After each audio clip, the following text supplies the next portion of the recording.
Good morning. It's early, so let's just kill a couple minutes warming up some tissue. So you want to get your stick, or you can use a foam roller. If you're part of my normal gang of followers here, you know that if you don't have a stick to move through the tissue, you can take your foam roller and just kind of roll through the tissue that way. And it creates a little bit of friction and a little bit of heat into the muscle. And if you don't have either one of those things, then all you want to do is just use your hands, all right? So just nice and easy, working through the quads. And we'll do it from this standing position. We're here early. We're definitely going to work through some hip rotation today. Hip rotators, thoracic spine rotators, and I'm going to include a little bit of foundation training for you today. So nice, warm up the tissue. Warm up the tissue. We do this first thing Monday morning because we like to think that the weekend might have been a really good opportunity to put some hours in, whether it's on the bike, outside for a hike. Around the US right now, it's quite cold. So I got the dog out to the park a couple times yesterday, working through the hamstring with the stick. And I'm not putting a lot of pressure on either. I'm just moving tissue around, just trying to encourage a little bit of heat and a little bit of warmth and a little bit of movement into that muscle. So mobility can come from tissue mobility as well as movement through full ranges of motion or even partial ranges of motion, right? Just working through. Nice, busy movement here. Good. You can even take it through your back. Just like that. You can take it through your shoulder. Just like that. All right. Welcome to Monday Mobility, January 15th, partway through January. If you're a triathlon fan, we still don't have a PTO schedule. Hopefully maybe later today, maybe this week. I would really hope that we would see that this week. And that way we can plan kind of our fandom schedule, or if any of you guys are pros and you're racing in that series, kind of can't wait to see what happens. All right, so let's just put the weight on the back of your hands here. We're just going to drop the knees to one side. As you drop the knees to one side, you should have that 6 to 8 inches between the back knee, the top knee, and the lead foot. So if you're too tight here, that's tight hips. Okay, so create some space. And we're just gonna do happy hips. So from right here, we're keeping the upper body relatively still, but I don't want you to hold it in position either. Let it go if it wants to go. So right there as the right knee falls, feels like the right shoulder wants to drop. Feels like the left shoulder wants to drop. And that's just fine. Let it happen. Nice and easy. Don't force anything. Just happy hips, side to side. Okay. Keep your foam roller nice and close because we're going to use that again. So as I drop that knee in, some of you are going to be here. That's going to show you how tight your hips are. Don't force them to the ground. Just kind of pay attention to how they're rolling right now. And just work within the range that your body wants to give you, okay? Just nice and easy, happy hips.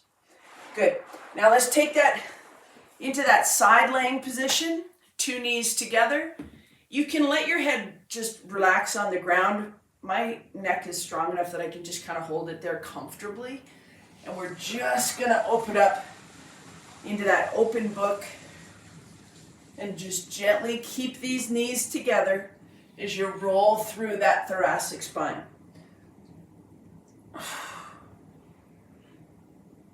We're just going to take about 10 reps. You shouldn't feel a lot of strain in the neck. You can always put a pillow under your head to support it. Mobility Monday is about movement, not stress.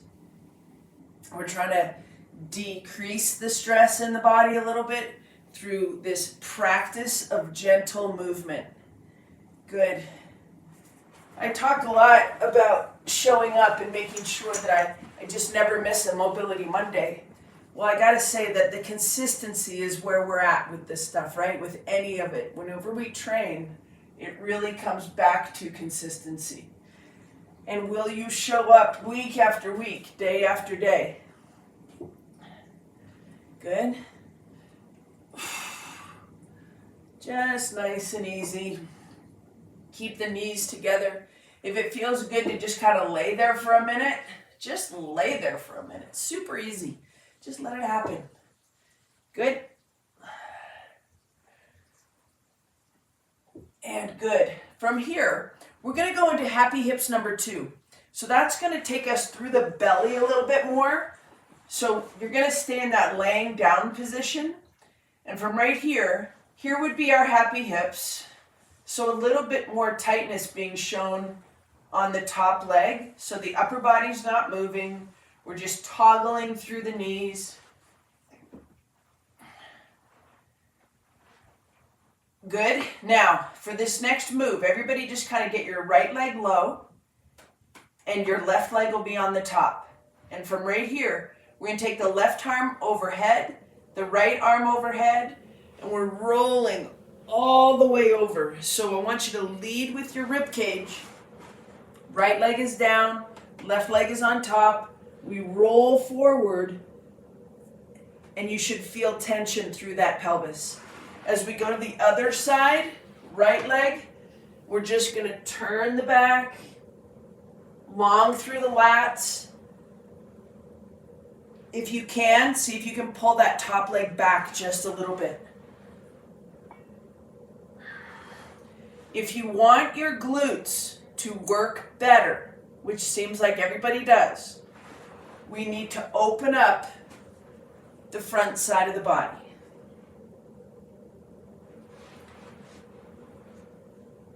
Nice and easy. We're going to go 5 each side. 2,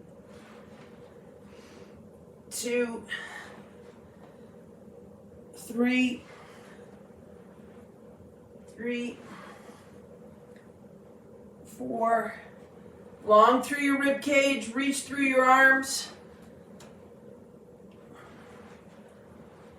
And 5. Okay, good job. Grab your foam roller. Another big inhibitor of glute activation and glute function is going to be tightness in your inner thigh, tightness in your adductor group. So we're going to start with just getting that knee up to hip height and just work through the bottom third of the femur. So all the way down by the knee, we're just going to lift that foot up, put your hip into internal rotation, and just work that foam roller through the inner thigh. We can floss through that muscle group as well by dropping and raising the foot.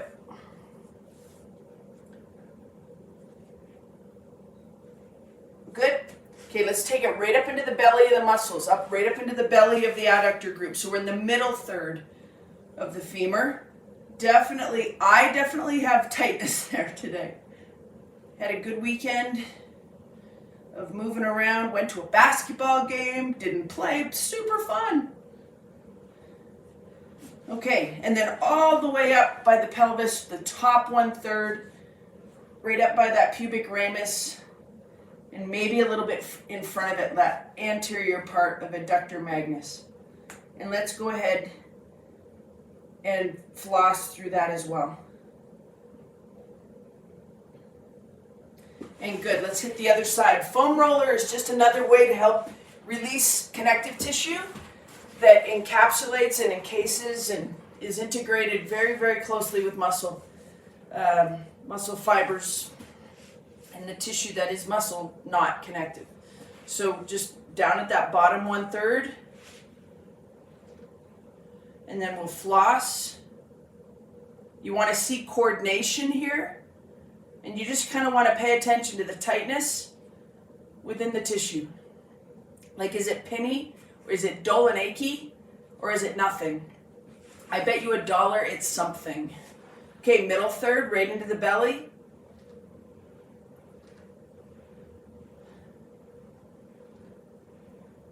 And that's pretty good. And then let's take it all the way up in that first 1/3 right next to the pelvis. There we go. Working into that attachment. So when this musculature is tight, it doesn't give permission. So when the internal rotators, the muscle that just made my foot raise up is an internal rotator of the hip. It's the anterior fibers, the front fibers of adductor magnus. If that is tight, it means the posterior fibers won't function and lengthen the way that they need to. So I've got an athlete right now, maybe you're watching today from South Africa, who has an issue with quadratus femoris, which is a little muscle that holds the big femur into the pelvis. It holds it in place. If the internal and external rotation of the hips is not working well, then the quadratus femoris goes into what we call, very technical term, lockdown. So it doesn't work, right? Muscles should work in gentle rhythmic motions. But if one muscle becomes very tight and the movement starts to get iffy and risky for the brain, like puts us at risk, it will shut down other muscles in order to maintain stability in the joint. So it's this whole series, cascading series of events. So let's go into a split stance. We're going to keep working hip rotation. Okay, right leg in front of left. Take a nice big breath. Whenever I cue breath, I want decompression. So we're looking to elevate the ribs off of the hips into that tensegrity. We're activating the lift of the fascial system, right? So nice and high, and then just look over the cliff just a little bit, so that if I had a plumb line coming off my nose, it would be about 4 to 6 inches in front of my toe. So you can see that I'm in a little bit of forward lean. Then we're going to take the back hip, put your hands right on your hips.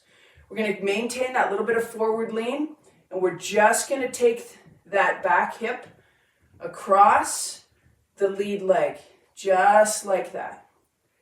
Nice and gentle. We're putting this right leg into internal rotation. So we're kind of using gravity to bring that left side across and in. If you want to enhance that movement a little bit, take the right foot and start to drive into the ground with the big toe and the ball joint of the big toe. Good. Hip rotation, hip rotation, hip rotation. Good job. Let's hit the other side. Left leg in front of right. Right leg back. Nice big breath. Activate that tensegrity. Little bit of forward lean. Nose in front of the toes. Back hip across. 2, 3. Just keep going. 4. Keep the ribs off the hips. 5. 6. 7. Good. 8. This is hips only. Drive into the ball joint of the big toe with that left leg. Good. And good. So we've got a lot of motion happening at the hips now.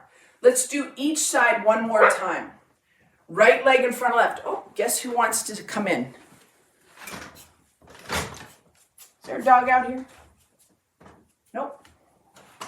It's snowing outside, so I wanted to make sure that I didn't miss him, just in case. All right. Right leg in front of left. Nice big breath. Pull the ribs off the hips. You should feel tension through the belly. From right here, hands on your hips, a little bit of forward lean. We're just going to drive that right ball joint of the big toe. That's the joint right behind the big toe. 3, 4, 5, 6, 7. Nice and easy. So if the hip stops, the shoulders stop. So this is a box. We keep the integrity of that box.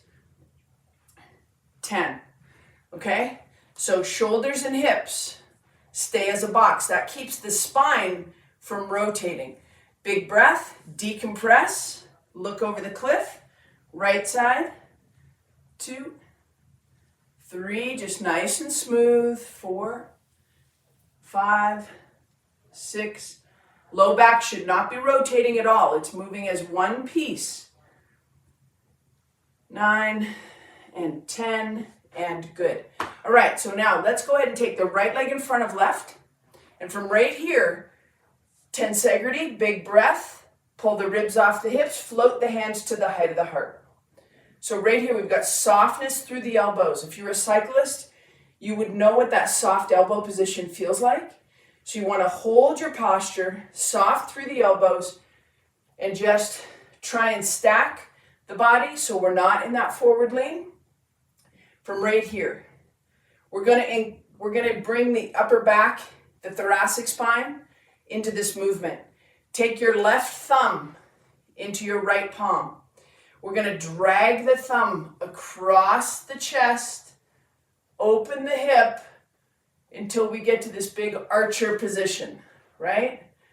The first movement as we bring it back is gonna be the hip. Hip comes back, arms come back, and we're back into that nice sphere of tension out in front. We're gonna do 5 of those. Left thumb into right palm. It's like pulling back the archer. Good. Elbow back is up. Hip moves forward, brings me back in. I'm a little off balance. Okay, ready? Here we go. Number 3. Elbow up, and you get taller as you pull. Tensegrity, big lift. 3. 4. Squeeze that shoulder blade to the back. 1 more. 5. And come back and relax. Good, so that's the archer. We're gonna go the other side. Right leg back. Stand tall, 50-50 weight distribution. Right here. Sphere of tension in front, elbows are soft. Hands as high as about your heart, maybe to your chin. Right thumb, drag it. 1, hips open, foot pivots. Good. 2, nice big breath. Open up this side of the rib cage. Good. 3, big breath, inhale. 4, 1 more.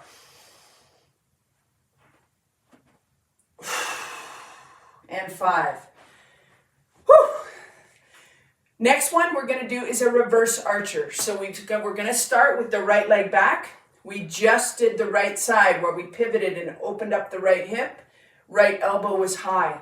This time, right leg is back. Left arm is going to go ahead and put thumb into palm. Right leg is back, left thumb into palm.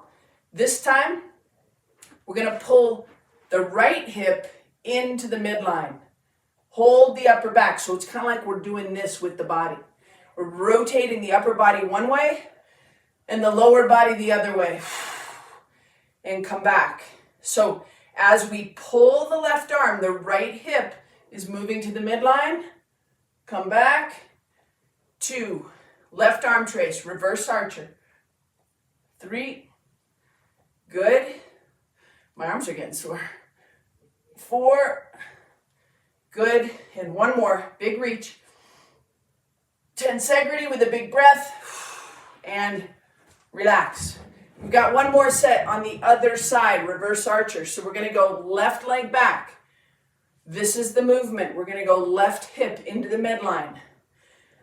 Whew. Right leg in front of left. Okay? Float the hands to the height of the heart. Right thumb into left palm. Drag the thumb along the body. Drop that left hip in. And then bring it all the way back.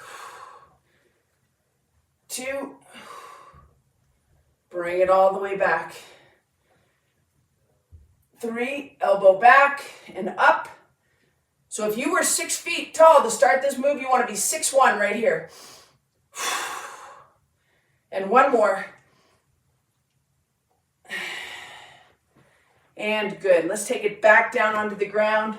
We'll finish where we started with a little bit of happy hips. So you should notice a pretty nice change from where we started, how easy that drops in now, right? So once you start to use some muscle, low levels, to activate movement, when we sit back down and we get into that unloaded position, the brain senses a lot of safety and it starts to give you more motion. And when we get good motion, we can activate it's the ECM, the extracellular matrix that surrounds and encompasses the cells of fascia, of connective tissue. It ultimately isn't tight muscles, it's tightness in the connective tissue, it's tightness in the nervous system, it's tightness just from lack of strength to hold a movement. So when we do Mobility Monday, there's a whole bunch more going on. But more than anything, we try to make it fun, we try to make it interesting, we try to make it a little bit different every Monday so that you'll keep coming. All right, so those of you that took me up on the 2-week offer, super stoked to have so many people be joining me for 2 weeks with my premium group. I hope you all have an amazing Martin Luther King Day. Here in the United States, it's a celebration of inclusion of all different races and genders and people. And I think that's where a beautiful place for it to have evolved to. So have an amazing Monday. I'll see you next week. As usual, if you need anything, email me.